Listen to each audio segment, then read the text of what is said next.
उत्तर प्रदेश के बाराबंकी जनपद की हैदरगढ़ तहसील में अराजकता का माहौल। पिछले दिनों हमने दिखाई इस तरह की तस्वीरें कि वहां अराजकता किस तरह से व्याप्त है।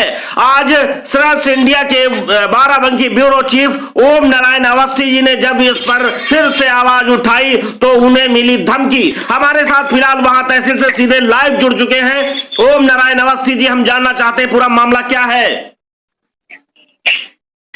जी महोदय, आज सुबह का समय था और यहाँ पर सभी अधिवक्ता जो थे बार एसोसिएशन हैदरगढ़ के सभी अधिवक्ता यहाँ पर मौजूद थे और नायब तहसीलदार सिद्धौर की कोर्ट 1 महीने से बंद चल रही है, उसको लेकर के सभी लोग बातचीत कर रहे थे। तो वहां पर हम खबर को शूट कर रहे थे। इतने में ही जिलाधिकारी के निर्देश के बावजूद जिलाधिकारी ने जबकि निर्देश दिया हुआ है कि तहसील परिसर में कोई भी प्राइवेट कर्मचारी का आना मना है और किसी भी लेखपाल या कोई भी सरकारी तंत्र का कोई भी कर्मचारी प्राइवेट मुंशी को या प्राइवेट कर्मचारी को अपने साथ नहीं रख सकता। उसके बावजूद लेखपाल कमलेश कुमारी के प्राइवेट मुंशी महोदय यहाँ तहसील में मौजूद थे। मैंने जब उनसे बातचीत करना शुरू किया तो लेखपाल महोदय खुद जो है आकर के और उल्टा सीधा तरीके से बात करने लगी। उन्होंने थप्पड़ मारने की धमकी दी और मुझे बदतमीज भी बोला।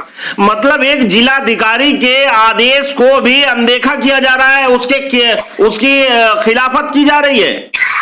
जी बिल्कुल ऐसा ही हो रहा है और पूरी तरीके से तानाशाही रवैया अपनाते हुए अपमानित किया गया मुझे और बदतमीज और थप्पड़ मारने जैसे शब्दों का प्रयोग किया गया मेरे ऊपर। ये आप देख रहे हैं उत्तर प्रदेश के बाराबंकी जनपद का हाल, जहां जिलाधिकारी के आदेश को एक लेखपाल नहीं मानता। लेखपाल अभी जैसे कई बार ऐसी बातें आती हैं कि लेखपाल और राज्यपाल को बराबर से, ये राज्यपाल से कम नहीं समझते अपने आप को। जिलाधिकारी के बाराबंकी जिलाधिकारी के आदेश के बावजूद भी इस तरह की तस्वीरें सामने आ रही हैं। माफ कीजिएगा, उप जिलाधिकारी हैदरगढ़ महोदय ने आदेश दिया था कि तहसील परिसर में कोई भी प्राइवेट कर्मचारी का दाखिल होना मना है। कोई भी लेखपाल प्राइवेट मुंशी नहीं रख सकता, क्योंकि पिछले दिनों प्राइवेट ही मुंशी था जो लाल डेंगर सिंह, जिसने आग लगाकर आत्मदाह करने का प्रयास किया था और सिविल हॉस्पिटल में उसकी मौत हो गई थी। जी, तो आप ये देख रहे हैं बाराबंकी से सीधे ये लाइव तस्वीरें, जहां पर इस तरह की घटना हुई है, जहां पर एसडीएम ने आदेश किया था और जब ये लाल डेंगर सिंह वाली जो घटना हुई थी, आत्मदाह की घटना, और इसके बाद में ये प्रकरण सामने आया और उस पर प्रतिबंध लगाया गया था कि कोई भी प्राइवेट मुंशी नहीं रख सकेगा। होता क्या था कि ये यहाँ पर लेखपाल कानून को ये लोग अपने प्राइवेट मुंशी रखते थे जो पूरी तरह से अवैध कमाई का जरिया बने हुए थे, जिस पर रोक लगाई गई लेकिन इसके बावजूद भी इस तरह की घटनाएं सामने आ रही हैं। अभी हम ओम नारायण जी ये जानना चाहेंगे कि जब आपने उनसे बातचीत किया तो किस तरह का, क्या उनका अभी थप्पड़ मारने के लिए कहा तो फिर आपने इसकी शिकायत एसडीएम से की तो क्या हुआ? जी, मैं जब ये वारदात हुई तो उसके बाद जस्ट सामने तहसीलदार खड़े थे, तहसीलदार से शिकायत किया। तहसीलदार से जब हम बात कर रहे थे, इसी बीच में एसडीएम साहब अपने चेंबर से निकलकर बाहर आए और एसडीएम साहब ने भी मुझे धमकी देते हुए धमकाया और उन्होंने कहा कि आपको जेल भेज देंगे। उन्होंने मेरे से मेरा कार्ड मांगा। जब मैंने उन्हें अपना कार्ड दिखाया तो उन्होंने कहा कि आप अपना लाइसेंस लेकर के आइए, जबकि ये चीज तो सूचना और प्रसारण मंत्रालय का भी कोई अधिकारी हमसे मांग सकता है, कोई कर सकता है, लेकिन उसके बावजूद मैंने उनको दिखाया।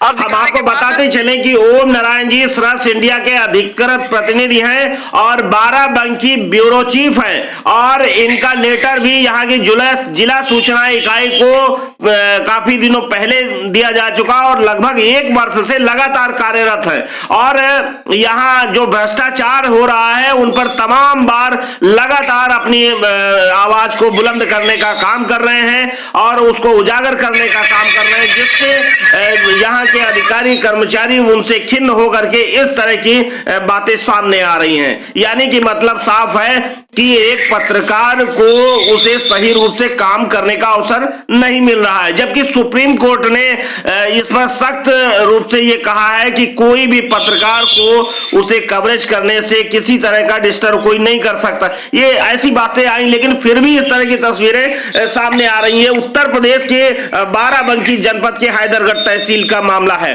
फिलहाल अभी हम जानना चाहेंगे ओम नारायण जी और क्या क्या हुआ। जी, फिलहाल उसके बाद हमने जाकर के एसडीएम महोदय को प्रार्थना पत्र दिया है। उन्होंने लिखित मांगा था और हमने उन्हें लिखित प्रार्थना पत्र दिया और हमने प्रार्थना पत्र थाने पर भी दिया है, कोतवाली हैदरगढ़ में जी वहां पर भी दिया है। और एसडीएम महोदय ने बाद में बात किया तो उन्होंने कार्रवाई का आश्वासन दिया है कि इसके खिलाफ कार्रवाई की जाएगी। कार्रवाई की जाएगी नहीं? अच्छा, कार्रवाई के लिए आश्वासन दिया है कि कार्रवाई की जाएगी? जी बिल्कुल। लेकिन अब फिर भी यहाँ पर एक सवाल ये है कि वही जब उन्हीं की तहसील में इस तरह की घटना सामने हुई है, कितना उम्मीद रखते हैं कि वास्तव में एसडीएम हैदरगढ़ ऐसे लेखपाल के खिलाफ कार्रवाई करेंगे? जी बिल्कुल, ये चीज एकदम देखने वाली है और अब देखना भी है कि इसमें इनकी बात कितनी सही है और क्या कार्रवाई करते हैं। कहा जाता है कि जो ये प्राइवेट मुंशी रखे जाते हैं यही असली कमाऊ पूत है। अगर उनको उनके खिलाफ अगर ये कार्रवाई कितना कर पाते हैं, ये प्रश्न चिन्ह अपने आप में जरूर लगता है। जी बिल्कुल। तो बिल्कुल आप ये देख रहे हैं बाराबंकी से सीधे लाइव तस्वीरें, जहां पर आज के पूरे दिन की घटना किस तरह से है और वहां पर जो प्राइवेट मुंशी है उनके बारे में जब इन्होंने पूछा, उनसे बातचीत की तो स्पष्ट सामने आया, बल्कि वो इनको धमकी दे रही, मतलब एक पत्रकार को सच उजागर करने पर उसे धमकी मिल रही है। ये बड़ी खबर है निश्चित रूप से। आज के समय में सच को उजागर करना पत्रकार के लिए कितना कठिन काम है। फिलहाल अभी एसडीएम ने जिस तरह से आपसे पहले बात की थी, उसके बाद क्या हुआ ओम नारायण जी? पहले उन्होंने जेल में डालने की धमकी दी और उसके बाद जब उन्होंने कार्ड देखा, जब उन्होंने सारी चीजें देखी, उसके बाद उन्होंने फिर जो है मुझे चेंबर में बुलवाया और चेंबर में बुलवा करके माफी मांगी और उन्होंने कहा कि इस कार्रवाई जो जिस तरीके का व्यवहार किया गया उस व्यवहार की निंदा की और उन्होंने कहा कि हम इस पे कार्रवाई करेंगे। लेकिन लेखपाल पर चलिए, ये बात अगर एसडीएम की तरफ से ये बात खत्म हो गई, लेकिन अगर बात आती है अभी तो लेखपाल ने जिस तरह से कहा है, उनके खिलाफ क्या कार्रवाई होगी? बताया उन्होंने कि कार्रवाई हम इस पर करेंगे। तो आप ये देख रहे थे बाराबंकी से, नहीं बताया लेकिन उन्होंने बताया कि कार्रवाई करेंगे। आप ये देख रहे थे बाराबंकी से सीधे लाइव तस्वीरें, जहां पर आज की ये पूरी दिन की घटना थी। अब देखना यह है कि आखिर प्रशासन ऐसे लेखपाल के खिलाफ, ऐसे दबंग लेखपाल के खिलाफ क्या कार्रवाई करता है। हम कल आरके की व्यवस्था कर देंगे, आरके की जहाँ जो पेशकार होता है। उसके बाद ये भी अभी तक नहीं हुआ। अभी तक नहीं हुआ? अभी तक नहीं हुआ। एसडीएम महोदय के संज्ञान में है मामला? हाँ है, कल ही मिले थे, आज फिर मिलने जा रहे हैं। हाँ, क्यों नहीं खुला? लगभग कितने दिन से नायब तहसीलदार सिद्धौर ये कोर्ट नहीं खुली है? एक महीने के आसपास हो गया है। महामंत्री जी ये बताएं कि नायब तहसीलदार सिद्धौर अभी जैसे अध्यक्ष जी बता रहे थे कि वो रहते हैं अपने आवास पर और यहाँ पर कोर्ट बंद रहती है, ऐसा है? जहाँ तक आपने पूछा कि वो कहाँ रहते हैं, तो मैं बता दूं, सुबह से एप्लीकेशन लिए इंडोर्समेंट कराने के लिए व्यक्तिगत एक एप्लीकेशन मेरी थी जी। मैं तलाश कर रहा था, नायब साहब मिलेंगे और मैं इंडोर्समेंट करवा दूंगा। ऑब्जेक्शन फाइल करना मुझे। नायब साहब न्यायालय पर अप्राप्त रहते हैं। पता चलता है कि वो अपने आवास पर ही अधिकतम समय व्यतीत करते हैं। जहाँ तक मेरी जानकारी में यही सच है। जो आवास पर रहते हैं। आवास पर रहते हैं, आपको जानकारी में? हाँ, बिल्कुल मुंशियों के साथ समागम कर रहे हैं। मुंशियों के साथ? हाँ, वहाँ सब पूरा स्टाफ है, पूरी फाइलें और सैकड़ों फाइलें ढूंढे नहीं मिले। अच्छा ये बताइए, जब से यहाँ पर प्राइवेट पर बैन लगाया गया है, यहाँ पर प्राइवेट लोग काम नहीं करेंगे, क्या उस दिन के बाद से आपको कहीं ऐसा लग रहा है कोई प्राइवेट व्यक्ति काम कर रहा है? सारे लोग आवास पे काम कर रहे हैं। आवास पे काम कर रहे हैं, यहाँ नहीं कर रहे। अच्छा, आवास में सभी प्राइवेट लोग काम कर रहे हैं? ये सब लोग आवास, लोगों के दिखावे में नहीं सही, लेकिन अंदरूनी तरीके से प्राइवेट जिस तरीके से रखना चाहिए अब पूरी तरीके से प्राइवेट रखे जा रहे हैं। प्राइवेट खड़े हैं। तहसील हैदरगढ़ की ये तस्वीरें आप देख सकते हैं। नायब तहसीलदार सिद्धौर की कोर्ट काफी दिनों से नहीं खुली है और उसी में ये यहाँ पर प्राइवेट लोग भी कुछ खड़े हैं। लेखपाल के मुंशी जी,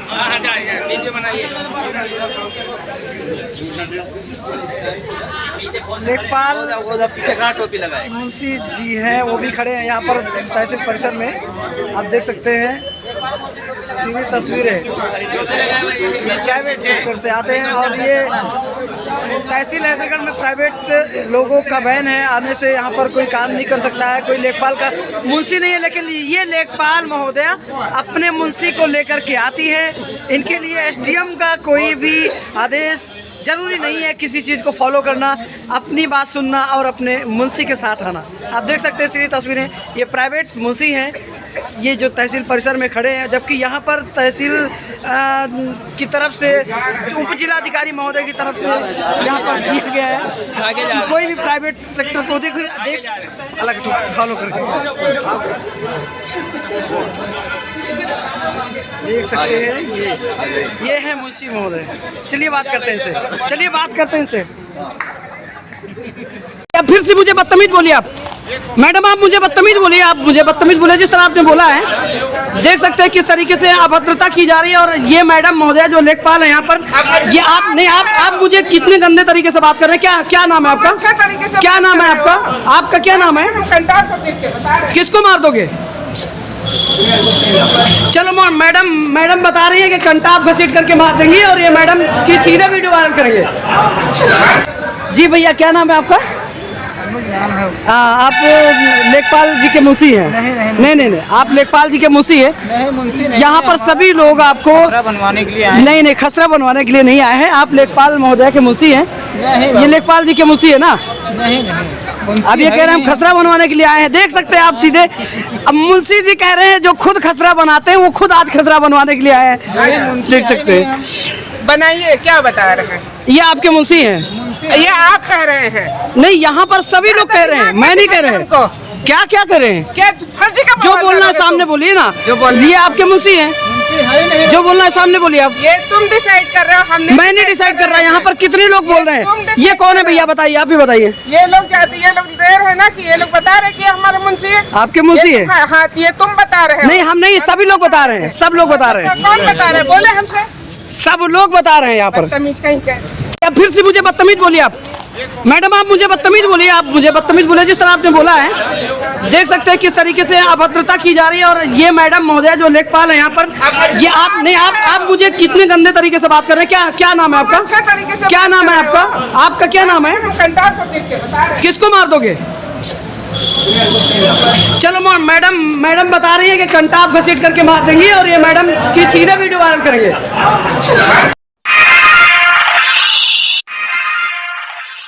अपना विज्ञापन समाचार व चुनावी गीत रिकॉर्डिंग और चुनावी टारगेटेड विज्ञापन इन सोशल साइटों पर चलवाने हेतु हमारे पास ये सभी सोशल साइटें उपलब्ध है, जैसे Facebook, YouTube, WhatsApp, Twitter, Telegram, कुटुंब, कू-ऐप आदि सभी सोशल साइटों पर विज्ञापन प्रचार के लिए संपर्क करें। सर्च इंडिया न्यूज नंबर है 90 44 43 04 01। तो अभी संपर्क करें सर्च इंडिया न्यूज।